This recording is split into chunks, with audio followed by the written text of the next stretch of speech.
नमस्कार साथियों, आज हम लोग यहाँ पे एक शानदार सेशन का डिस्कस करने वाला हूँ जो रहेगा यानी ग्रेविटेशन यानी गुरुत्वाकर्षण का नियम के बारे में डिस्कस करेंगे।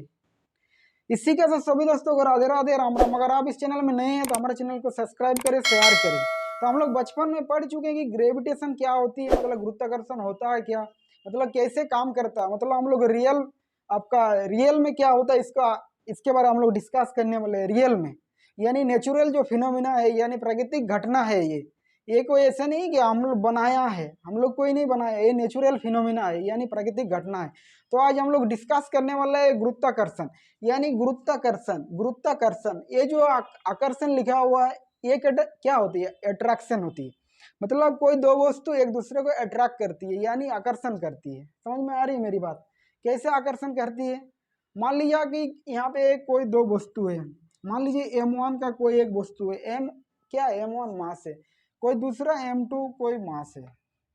तो क्या करता है ये m1 मास जो है, m1 जो द्रव्यमान है, कोई वस्तु मान लिया, तो ये क्या करता है इस दूसरा वस्तु को m2 मास को अपने की ओर आकर्षण करता है, और दूसरा मास m2 ये क्या करता है m1 मास को अपने की ओर आकर्षण करती है। समझ रहे मेरी बात? ये अपने की ओर आकर्षण करता है। ये क्या करता है, ये अपने की ओर आकर्षण कर m2 मास दूसरा मास m1 को अपने की ओर आकर्षण करता है। पहला जो मास है m1 ये अपना m2 मास को अपने की ओर आकर्षण करता है। ये आपका फोर्स से FORC इस बल से आकर्षण करता है। तो बात आती है कि आइजैक न्यूटन की, तो सबसे पहले उसने डिफाइन किया था आइजैक न्यूटन। उसने किस प्रकार डिफाइन किया कि गुरुत्वाकर्षण होती है क्या। सबसे पहले की बड़ी बात क्या कि आइजैक न्यूटन एक एप्पल के पेड़ के नीचे बैठा था और पेड़ से एक एप्पल गिरा था। तो उसने इस प्रकार सोचा कि एप्पल नीचे की ओर क्यों आ रहा। मान लीजिए कोई वस्तु को हम ऊपर से नीचे की ओर गिरा रहे हैं, ऊपर से गिरा रहे हैं, तो नीचे की ओर क्यों आ रहा। समझ रहे मेरी बात? तो आइजैक न्यूटन में उसको सोचने में मजबूर कर दिया कि पेड़ से अगर एप्पल गिर रहा है तो ये भी हो सकता है ना कि अगर पेड़ से चंद्रमा की ओर, मतलब पेड़ जो आपका एप्पल है वो चंद्रमा की ओर भी जा सकता है एप्पल। ऐसा क्या कारण था, ऐसा क्या फिनोमिना था, ऐसा क्या नेचुरल जो भी घटना था कि वो आपका पृथ्वी की ओर, मतलब नीचे की ओर गिर रहा, चंद्रमा की ओर जा भी सकता था। समझ रहे मेरी बात? तो उसने इस प्रकार डिफाइन किया कि गुरुत्वाकर्षण ऐसा नहीं है कि चंद्रमा की ओर जाएगा। उसने सिर्फ इस प्रकार का डिफाइन किया कि सिर्फ ऐसा नहीं कि पृथ्वी अपनी की ओर वस्तु को अपनी ओर आकर्षण कर रही है, बहुत सारा ऐसा मास है, बहुत सारा द्रव्यमान है जो एक दूसरे को आकर्षण करती है। समझ रहे मेरी बात? तो उसने उस प्रकार डिफाइन किया, क्या किया कि गुरुत्वाकर्षण होती क्या, माने गुरुत्वाकर्षण मतलब अट्रैक्शन होता है। उसने क्या बोला, ये कोई एक वस्तु है m1 की, कोई एक वस्तु है, ये दूसरा वस्तु है, मतलब इसका भी मास होगा, इसका भी कोई मास होगा, मास मतलब इसका द्रव्यमान होगा, इसका भी कोई द्रव्यमान होगा।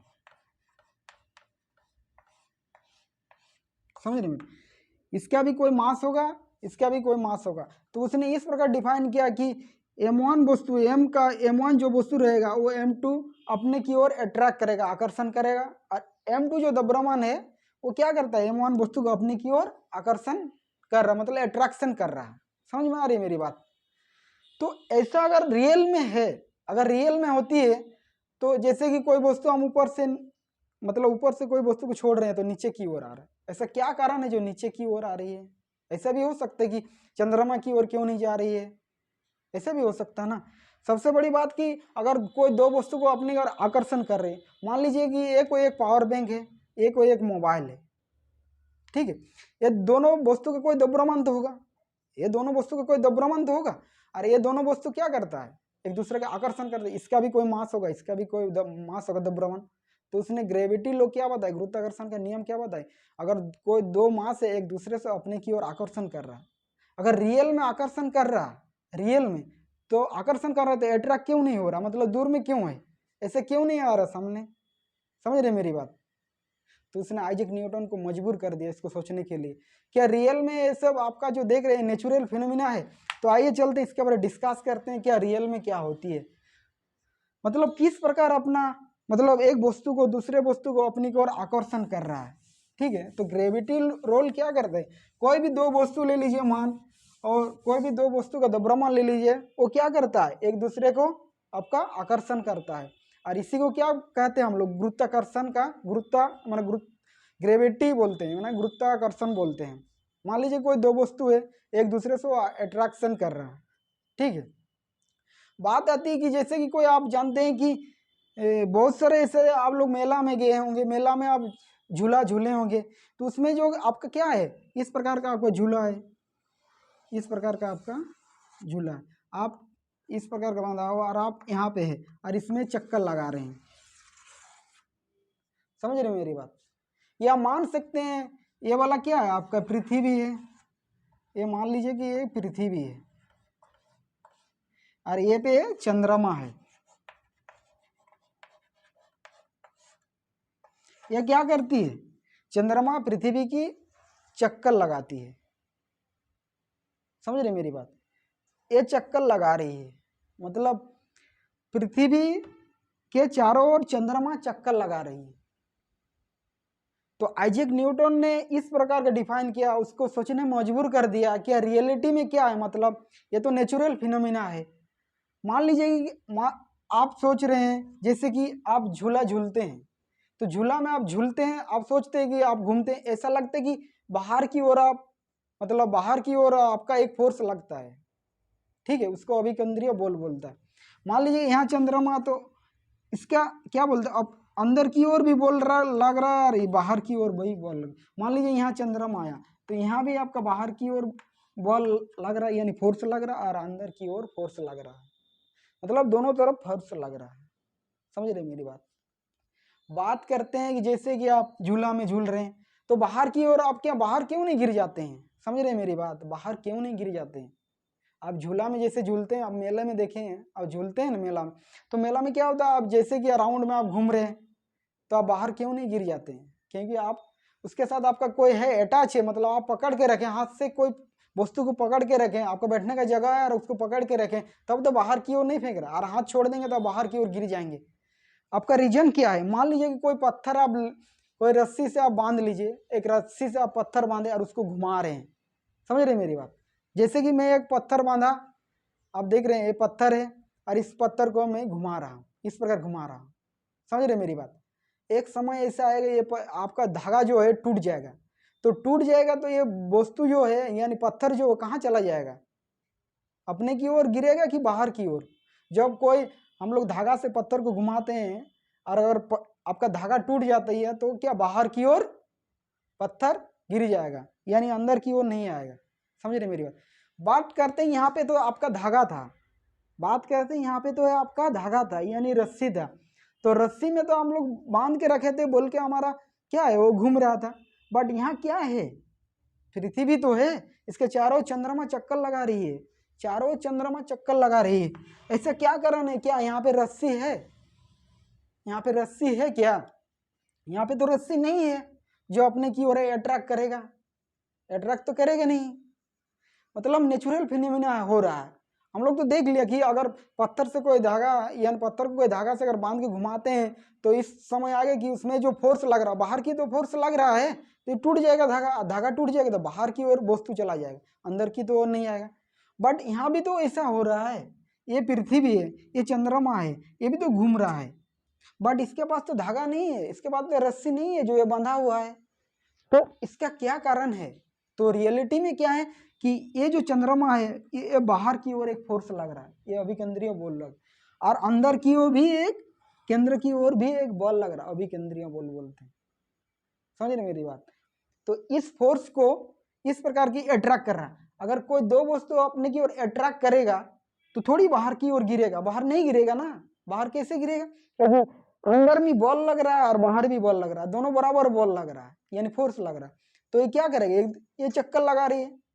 समझ रहे मेरी बात, आप तो देखे हैं जैसे सान हुआ सूर्य के चारों ओर ग्रह चक्कर लगा रही है, इसका क्या रीजन है, वही तो है कि उसका जो फोर्स है और अपने केंद्र की ओर लगा रहे हैं और बाहर की ओर लगा रहे हैं।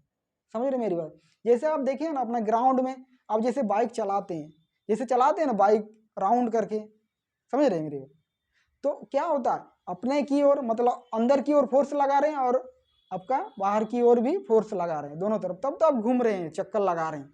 तो सेम टू सेम ये क्या है, नेचुरल फिनोमिना है, ऐसा नहीं है कि हम लोग बनाया है। ये क्या है, ग्रेविटेशन क्या है, गुरुत्वाकर्षण, यानी एक वस्तु दूसरे वस्तु को अपने की ओर आकर्षण करके रखा है। यानी पृथ्वी चंद्रमा की ओर, चंद्रमा को आकर्षण किया है और चंद्रमा पृथ्वी को आकर्षण करके अट्रैक्ट करके रखा है। अगर ऐसा नहीं होता तो चंद्रमा तो गिर जाता। बात करते हैं कि कोई वस्तु नीचे मतलब ऊपर से नीचे, जैसे ऊपर से कोई छोड़ रहा है, जैसे ये चौक है, ये छोड़ रहा है तो नीचे की ओर आ रहा है, क्यों, इसका क्या कारण है, समझ रहे मेरी बात। क्या हम बोले कि M1 वस्तु M2 वस्तु को अपनी की ओर आकर्षण करता है और M2 वस्तु M1 वस्तु को अपने की ओर आकर्षण कर रहा, मतलब आकर्षण कर रहा, दोनों वस्तु अपने आप को आकर्षण कर रहा है, अट्रैक्ट कर रहा, समझ रहे मेरी बात। तो दोनों सामने नहीं है। तो बात आती है कि इसमें आपका जैसे कि हम बताएं कि ऐसा जो आपका नेचुरल फिनोमिना है वो बड़ी बड़ी मासों में दिखाया जाता है। जैसे आप पृथ्वी का मास ले लीजिए, द्रव्यमान कितना ज्यादा है, चंद्रमा का ले लीजिए मास कितना ज्यादा है। तो ऐसा फिनोमिना कहाँ देख पाएंगे, बड़ी बड़ी मासों में दिखाई देगा, बड़ी बड़ी द्रव्यमानों में, जिसका बड़ी बड़ी द्रव्यमान होगा, समझ रहे मेरी बात।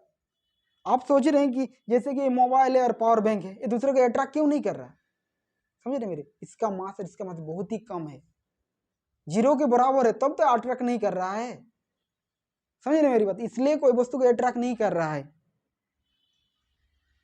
इसमें अट्रैक्ट क्यों कर रहा है, इसका द्रव्यमान बहुत ही ज्यादा है। किसकी बात करते हैं, पृथ्वी की, और बात करते हैं चंद्रमा की, इसलिए अपने की ओर अट्रैक्ट करके रखा, आकर्षण करके रखा। बात करते हैं कि कोई वस्तु आप देख लीजिए, जैसे कि गिरा रहे हैं ऊपर से तो नीचे क्यों हो रहा है, ये भी हो सकता है कि बाहर क्यों नहीं जा रहा, क्यों, क्योंकि इसका जो मास है, ये चौक का जो मास है और पृथ्वी जो आप दिख रहा है, पृथ्वी का मास बहुत ही ज्यादा है, चौक का मास क्या है, कुछ नहीं है इसके। तो पृथ्वी अपने की ओर आकर्षण करेगा, तो जिसकी मास ज्यादा होगा वो अपने आप को अट्रैक्ट करेगा, समझ रहे मेरी बात, नहीं समझ में आए। ये पृथ्वी है, यहाँ पे चौक है, यहाँ को छोड़ा तो पृथ्वी की ओर आकर्षण करेगा ना। आप बोल रहे हैं क्यों गिरेगा, देखो ये चौक है, अपने की ओर आकर्षण कर रहा है नीचे पृथ्वी की, तो क्या कारण है जो नीचे की ओर गिर रहा है, मतलब अट्रैक्शन बल फोर्स तो लग रहा है, गुरुत्वाकर्षण तो लग रहा है। अगर कोई वस्तु हम ऊपर से छोड़ रहे थे नीचे की ओर आ रहा है, तो यही किसको बोलते हैं, गुरुत्वाकर्षण बोलते हैं। गुरुत्वाकर्षण मतलब क्या, हमारा पृथ्वी का गुरुत्वाकर्षण ज्यादा है, हमारे पृथ्वी का गुरुत्वाकर्षण ज्यादा है, यानी उसका मास जो है बहुत ही ज्यादा है, द्रव्यमान। अगर किसी वस्तु का द्रव्यमान सबसे ज्यादा है तो पृथ्वी अपने की ओर कोई वस्तु को खींच लेगा, समझ में आ रही है मेरी बात। तो इसी को क्या बोलते हैं हम लोग, गुरुत्वाकर्षण बोलते हैं। और ये सब नेचुरल चीज कहाँ दिखाई जाता है, ये सब जो आप बोल रहे हैं नेचुरल फिनोमिना है, ये प्राकृतिक घटना, ये हम लोग नहीं बनाया है कोई भी वस्तु को। आप बोल सकते हैं कि तो अट्रैक्ट नहीं हो रहा कोई दूसरा वस्तु एक दूसरे वस्तु को, तो उसका मास कम है, अगर जिसकी मास कम है तो वो अट्रैक्ट नहीं करेगा, समझ रहे मेरी बात। तो ये सब बड़ी बड़ी मासों में दिखाई जाता है, जैसे चंद्रमा हुआ, सान ले लीजिए, पृथ्वी ले लीजिए, ये सब बड़ी बड़ी, जैसे आप बहुत सारा आपका स्टार है, आपका ग्रह है, वो ग्रहों में ले लीजिए, बृहस्पति लीजिए, शनि लीजिए, ऐसे सब में बड़ी बड़ी में मास है।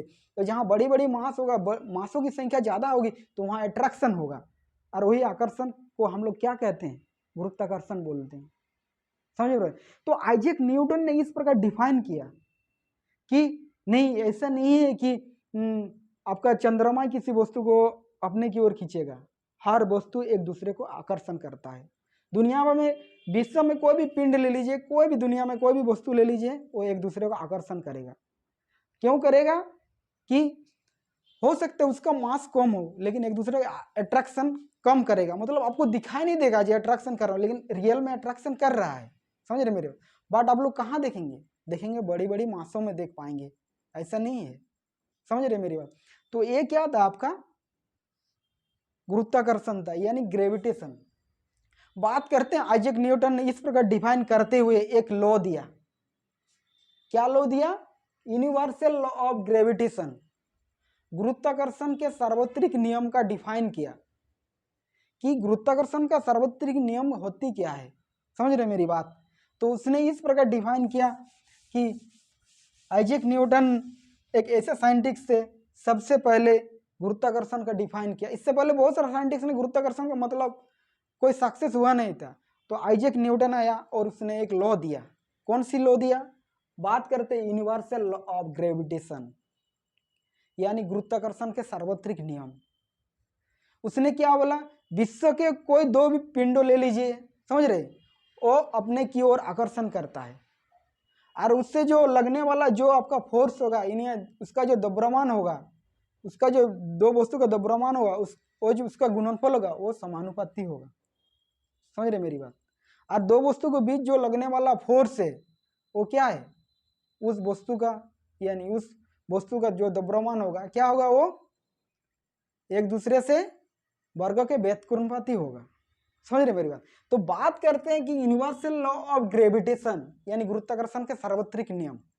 मतलब गुरुत्वाकर्षण लॉ ऑफ ग्रेविटेशन यानी गुरुत्वाकर्षण सार्वत्रिक नियम, ये हर जगह सेम रहेगा, यूनिवर्सल में। आप कहीं भी जाइए उसका जो भी मान होगा वो सेम होगा। ऐसा नहीं कि आप दूसरा जगह चला गया तो उसका मान कम होगा, उसका वैल्यू कम होगा, ऐसा नहीं है जी। जो आपका यूनिवर्सल लॉ, उसने क्या बोला कि every object in the universe attract every other object with the force which is proportional of the product of their masses. मान लिया कि हम कोई यहाँ पे एक मान लिया कि m1 का एक मास है, यहाँ पे एक m2 का दूसरा मास है, ये अपने की ओर आकर्षण कर रहा है। समझ रहे मेरी बात? ये अपने की ओर आकर्षण कर रहा है। ये m1 को एक मास से, पहला मास से, m2 को दूसरा मास है। समझ रहे मेरी बात?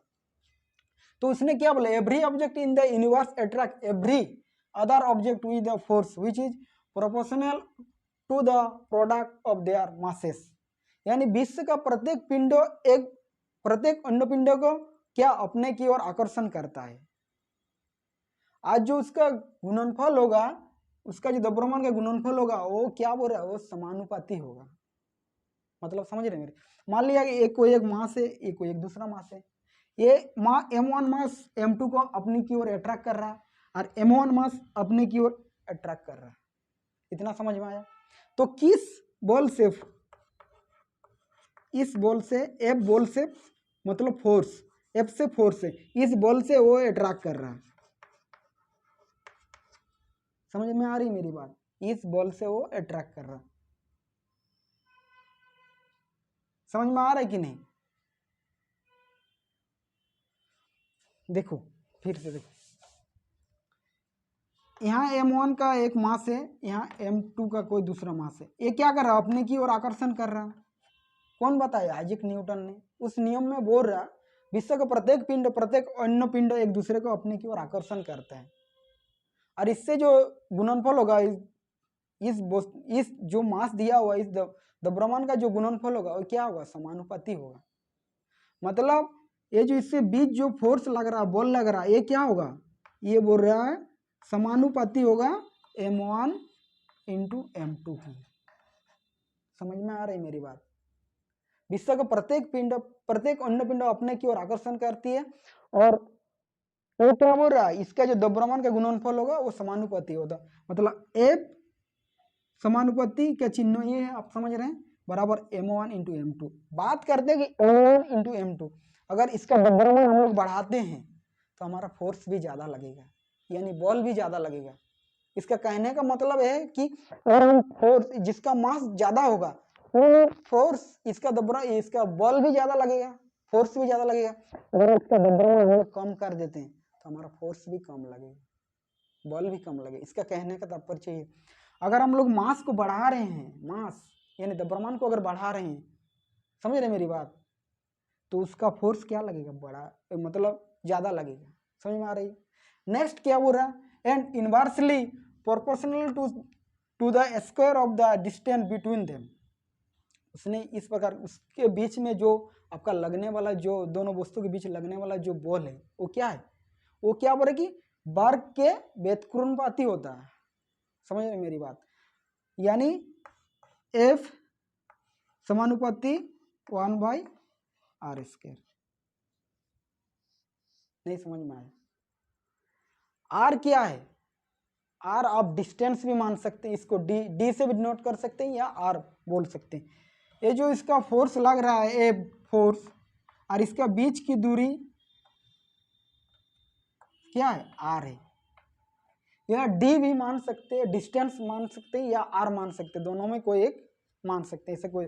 तो माना है इसका दोनों के बीच की दूरी, अभी मान लीजिए कि ये कोई दो वस्तु है, ठीक है, ये दो वस्तु है, तो इसका इसमें कुछ तो दूरी होगा ना, बीच में तो कुछ दूरी होगा, ऐसा नहीं कि नज़दीक में, जैसे बहुत दूर में रखा हुआ, तो इसके बीच की दूरी क्या माना, आर माना। और ये भी एक मास है, एक ही मास, दूसरा मास है, अपने की ओर अट्रैक्ट कर रहा है, समझ रहे मेरी बात। करते हैं कि इसके बीच जो दूरी है आर है, यानी डिस्टेंस है, तो वो उसने क्या बोला कि उससे जो लगने वाला है, क्या बोला, inversely proportional to the square of the distance between them, मतलब उससे जो आपका लगने वाला जो बॉल है वो वर्ग के व्युत्क्रमानुपाती होगा, यानी एफ समानुपाती 1/r²। समझ रहे मेरी बात। एक कहना क्या चाह रहा है, अगर हम लोग डिस्टेंस को बढ़ा रहे हैं, अगर हम लोग डिस्टेंस को बढ़ा रहे हैं तो फोर्स भी हमारा कम लगेगा। समझ में आ रही है मेरी बात। मान लीजिए कि कोई दो वस्तु सामने है, ठीक है, ये कोई दो वस्तु सामने है इतना, और अगर हम इसका डिस्टेंस को बढ़ा रहे हैं तो हमारा फोर्स क्या होगा, यानी बॉल कैसे लगेगा, बॉल आपका कम लगेगा, बॉल कम लगेगा, फोर्स कम लगेगा। कैसे, मान लिया कि आर का वैल्यू हम लोग 6 मान लेते हैं, जैसे 6 माना, समझ रहे, तो 6 मान रहे हैं आर, तो आर स्क्वायर हो रहा है, माने उसका वर्ग, तो इसका आर का स्क्वायर 1/36, तो 1/36 कम लगेगा फोर्स, बहुत ही कम लगेगा फोर्स। समझ रहे मेरी बात। तो बात होती है क्या कि अगर हम लोग डिस्टेंस को बढ़ा रहे हैं, अगर बहुत दूर दूर है कोई दो वस्तु, बहुत दूर दूर पे, तो उसमें जो लगने वाला जो फोर्स है बहुत ही कम होगा। इसका एफ समानुपाती 1/r²। बात करते हैं कि आपका जैसे कोई दोस्त रहता रांची में, समझ रहे मेरी बात, आप दोनों एक साथ रहते थे, किसी प्रकार उसका जॉब लग गया तो वो आपका दिल्ली चला गया, तो बात होती कि बहुत दूर में है, तो आपका फोन उन करते नहीं, आप भी ऑफिस में जॉब करते हैं, बात आती है कि फोन करते नहीं, अभी वो भी आपको भूल गया, अभी भूल गया, तो अट्रैक्शन क्या हुआ, आकर्षण जैसे वैसे सेम टू सेम, बट वो ये रियल है, ये रियल आपका रियल है, बट वो आपका रियल नहीं है, उस प्रकार का सेम ही है। मतलब जैसे दिल्ली में तो आपसे कॉल नहीं कर रहा, आप ऑफिस में है, तो अट्रैक्शन कम हुआ ना, आकर्षण कम हो रहा। तो सेम टू सेम ऐसा है कि अगर हम लोग डिस्टेंस को बढ़ा रहे हैं, यानी डिस्टेंस को बढ़ा रहे हैं, यानी दूरी को बढ़ा रहे हैं, तो हमारा फोर्स क्या लगेगा, कम लगेगा। क्यों कम लगेगा, अबे दूरी बढ़ रहा है तो वही तो कम लगेगा। बात आती है कि जहाँ पे m1 और m2 की बात करें तो m1 m2 की कोई बात है नहीं, m1 क्या है, m1 m2 क्या है, दोनों मास अगर बढ़ाते हैं, m1 और m2 का मास अगर बढ़ा रहे हैं, तो मान लीजिए कि उसका दबरा, उसका जो फोर्स होगा वो ज़्यादा होगा। और बात करते हैं कि इसका रेडियस, इसके ये डिस्टेंस अगर हम लोग बढ़ा रहे हैं और डिस्टेंस बढ़ा रहे हैं, तो मान लीजिए उसका फोर्स जो लगेगा बहुत ही कम लगेगा। तो इक्वेशन 1 मान सकते हैं और इक्वेशन 2 मान सकते हैं। बात करते हैं कि then the force is along the line join in the centre of two object, यानी दोनों ऑब्जेक्ट m1 m2 अपने सेंटर यानी एक ही रेखा अपने की ओर आकर्षण कर रहा है, दोनों फोर्स, दोनों मास एक दूसरे को अपने की ओर आकर्षण कर रहा है। बात तो उसने इस प्रकार का डिफाइन किया गुरुत्वाकर्षण का सार्वत्रिक नियम। तो हम बता सकते हैं कि ये दोनों को अगर हम जोड़ते हैं, समझ रहे मेरी बात, इस दोनों इक्वेशन से हम ये लिख सकते हैं कि F बराबर F समानुपाती m1 into m2 by r²। समझ में आ रही है मेरी बात। दोनों इक्वेशन से लिख सकते हैं कि नहीं, दोनों इक्वेशन से लिख सकते हैं कि नहीं, लिख सकते हैं। बट यहाँ अगर इस समानुपाती के चिन्ह हटाते हैं तो कुछ कांस्टेंट आता है। मान लिया कि मैं यहाँ पे फोर्स जो है आपका जो लगने वाला बॉल है क्या हुआ, समानुपाती m1 into m2 by r²। r क्या है, r ये आपका डिस्टेंस है, इसका बीच की दूरी है। अगर मैं इस समानुपाती के चिन्ह हटाते हैं तो हमारे पास एक कैपिटल G आता है, तो G बट ये रहेगा m1 into m2 by r²। समझ में आ रही है मेरी बात, नहीं समझ में आया। अगर हम लोग कोई समानुपाती के चिन्ह हटाते हैं तो हमारे पास एक कांस्टेंट आता है, एक नियतांक आता है G, इस जी को क्या बोलते हैं, इस जी हुआ G into M1 into M2 by R square. समझ में आ रही मेरी बात? जी क्या है आपका, यूनिवर्सल ग्रेविटेशन कांस्टेंट। ये क्या है, आपका गुरुत्व, आपका सार्वत्रिक गुरुत्वीय नियतांक है। समझ रहे मेरी बात? तो ये जी है आपका। जी कहाँ से आया, एक समानुपाती की चिन्ह हटाया तो हमारा जी आया, हमारे पास जी आया। तो जी क्या है आपका, यूनिवर्सल ग्रेविटेशन कांस्टेंट है। समझ रहे मेरी बात? और इसका मान क्या होता है, 6.67 इंटू 10⁻11 न्यू, आपका क्या आएगा आप,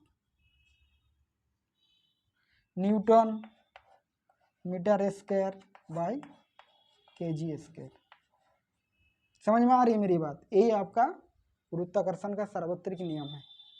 अगर कोई दो वस्तु पृथ्वी का, मान लीजिए विश्व के कोई दो पिंड मान लीजिए एक दूसरे अपने की ओर आकर्षण करता है, और उससे जो लगने वाला बल है, उससे जो लगने वाला बल का गुणनफल होगा वो समानुपाती होगा। यानी एफ समानुपाती यानी फोर्स यानी बल समानुपाती क्या होगा, M1 इंटू M2।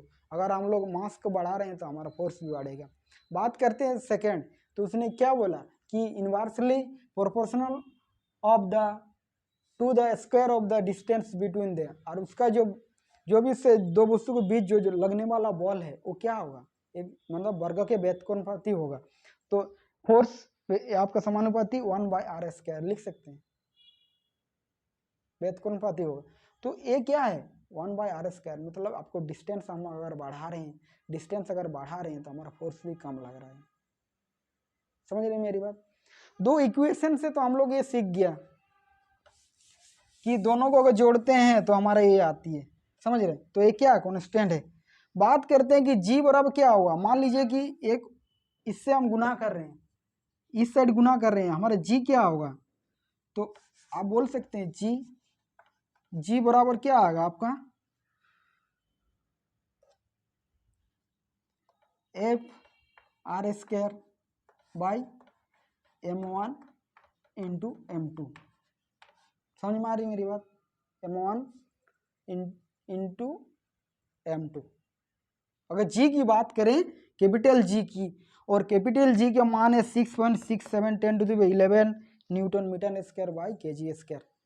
ये क्या है, जी का इन्वर्स में आप कहीं भी जाइए जी का मान कभी नहीं बदलेगा। आप चंद्रमा पे जाए, शान पे चले जाइए, कहीं भी चले जाइए, पानी में चले जाइए, निर्वात में चले, वैक्यूम में चले जाइए, कहीं भी चले जाइए, अभी कोई भी स्थान पे जाइए, आपका जी का जो ग्रेविटी, जो इसका यूनिवर्सल ग्रेविटेशन कांस्टेंट है, इसका जो मान है 6.67 इंटू 10⁻11, यही आपको रहेगा। समझ रहे हैं? बात करेंगे स्मॉल जी की, तो स्मॉल जी की बाद में हम लोग बात करेंगे। स्मॉल जी हमेशा चेंज होता है, सेंटर पे क्या होगा चेंज। समझ रहे मेरी बात? आपका ध्रुव में क्या होगा, समझ रहे मेरे, ऊपर से नीचे आने पर क्या होती है, तो हम लोग सब सीखेंगे उसके बारे में। तो जी की बात नहीं करते हैं अभी, स्मॉल जी की। स्मॉल जी की बात हमेशा चेंज होती है, समझ रहे, ये बात याद रखना। लेकिन कैपिटल जी, ये जो कैपिटल जी है, ये इसका कभी चेंज नहीं होगा मान, कभी नहीं। इसका जो दब्रम है, इसका जो है, जो भी इसका वैल्यू है, ये हर जगह सेम रहेगा, हर जगह सेम। बात करते हैं कि इसका ये जो इसका एसआई मात्रक कैसे आया, न्यूटन मीटर। बात करते हैं फोर्स, फोर्स का क्या आया, एसआई यूनिट न्यूटन एन से, और आपका आर है, आर क्या डिस्टेंस, और डिस्टेंस को किससे मापते हैं, मीटर से मापते हैं। तो आर स्क्वायर है यानी मीटर स्क्वायर होगा। अगर सिंपल 1 आर रहता तो एम लिखते, आर स्क्वायर है मतलब एम का स्क्वायर बाई द्रव्यमान है M1 M2 है। तो द्रव्यमान का ऐसा मतलब क्या होता है, किलोग्राम होता है, केजी, तो लिख सकते हैं केजी। कितना दोनों द्रव्यमान है, दो द्रव्यमान M1 इंटू M2, तो केजी स्क्वायर होगा, दोनों गुना करेंगे। तो ये तो आपका है newton metre square by KG square. यही आपका क्या है, इसका यूनिट है जी का। और जी का खोज किसने किया था, हेनरी कैवेंडिश ने।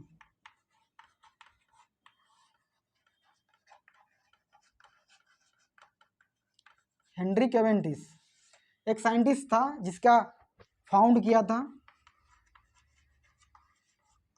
ये अपना फाउंड किया था, मतलब ये इसका खोज किया था। क्या खोज किया था कि कैपिटल जी का वैल्यू क्या होगा, 6.67 आपका क्या होती है, जी की वैल्यू 6.67 इंटू 10⁻11 आपका newton metre square by kg square.